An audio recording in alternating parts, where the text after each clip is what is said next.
This story begins like many other stories. It begins with nothing that becomes something. It takes place on a small, apple-shaped, and particularly significant planet by the name of Atréia, where one Atreian... Actually, make that two Atreians. Tycho, a proud Ilios warrior. And Elf. No, Alf. Is that it? Alf? No? Gulf? Hold on. Ah, and Ulf, a cunning and brave Asmodean sorcerer.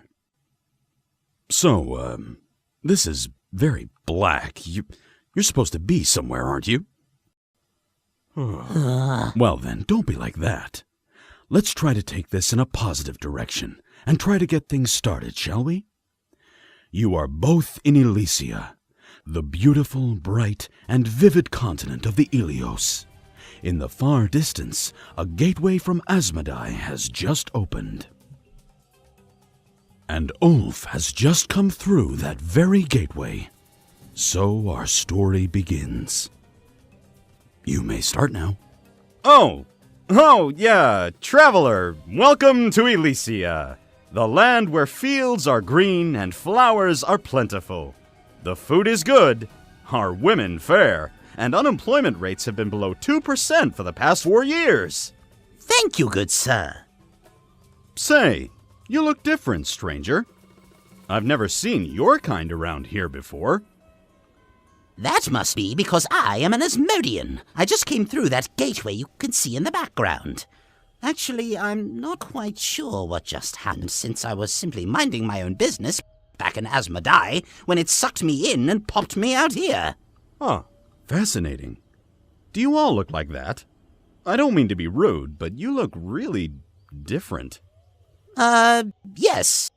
And you may be surprised to find that no two Asmodeans look the same. Some of us have short hair, others have long hair, some of us have blonde hair, others, well, simply don't. Some of us have pink hair. Really? Pink? Why not? Some of us have ponytails, some of us have other weird hairs, some of us have big noses, small noses, big eyes, small eyes, green hair, blue hair, purple hair, emphasized biceps, slim waist, wide cheeks, pointy ears, pointy noses, pointy cheeks, pointy points. Okay. Don't do drugs, kids.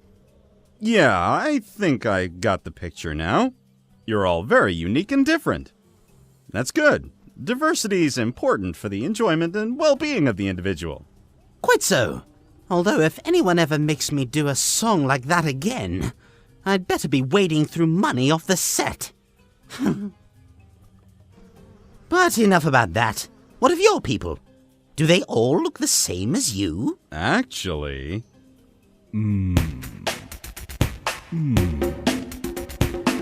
Yeah, it's pretty much the same for us. Yeah. So, what's in your loot bag? Oh, my bag?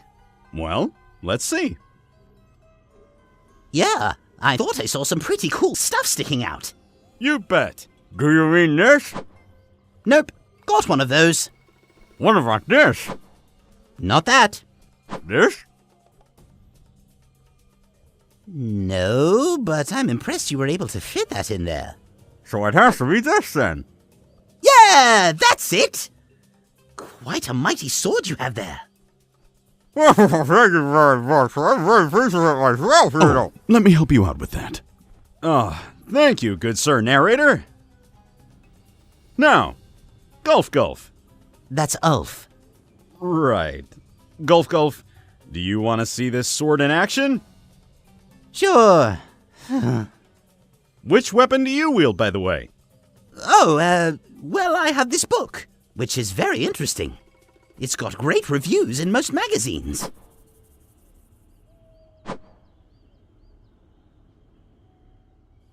Okay. I think I'll do the fighting. So the two set off on a journey to find a place with fierce creatures to fight, for glory to the death.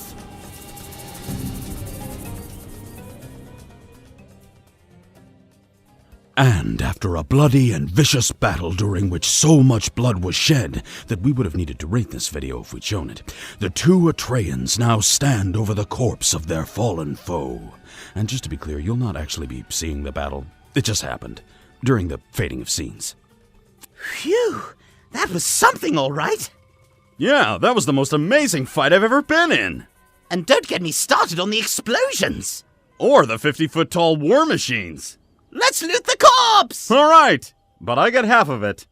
Okay, so you get this. And I get this. I got a godstone. What is that? I think it's something you use to improve your equipment. That's what I heard. Don't quote me on it, though. Yes, that's a bit special. You're obviously weary from battle, so let me help you out with it. Abracadabra! A sticker? Fire proc? That's it? That's kinda lame. Well, yeah. Don't blame me. We have fairly limited resources here, and pretty much blew all our money on the apple scene in the beginning. Whoops. Tell me about it. I'm being paid in Balor war bonds.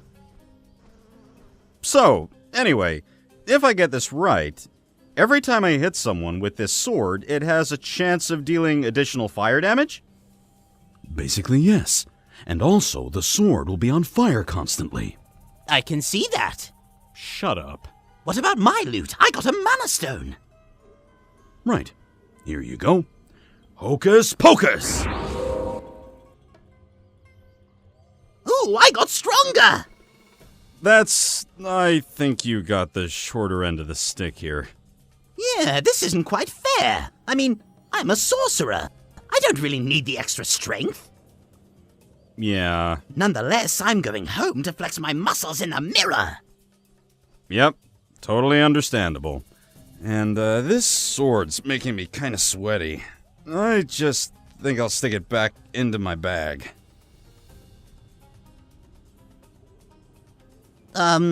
It's probably not good to put a fire sword in a cloth bag.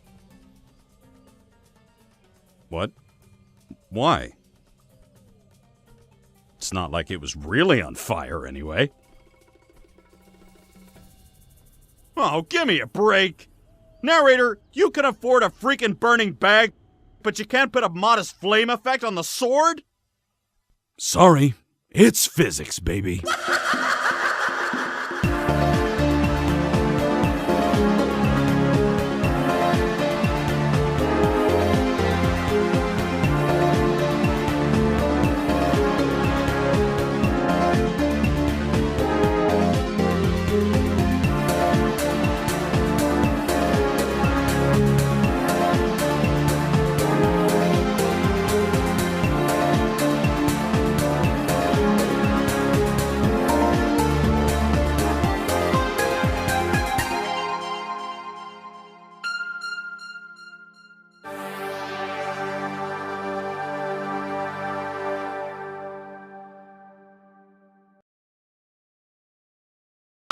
What about this?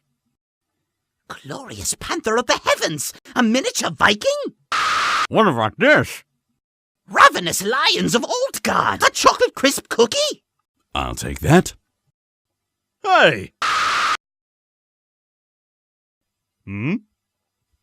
Um... Hmm?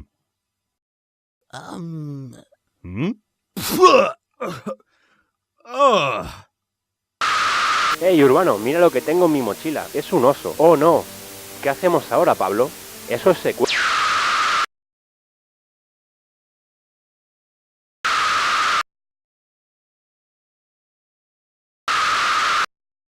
Yeah, an Aion. That's original.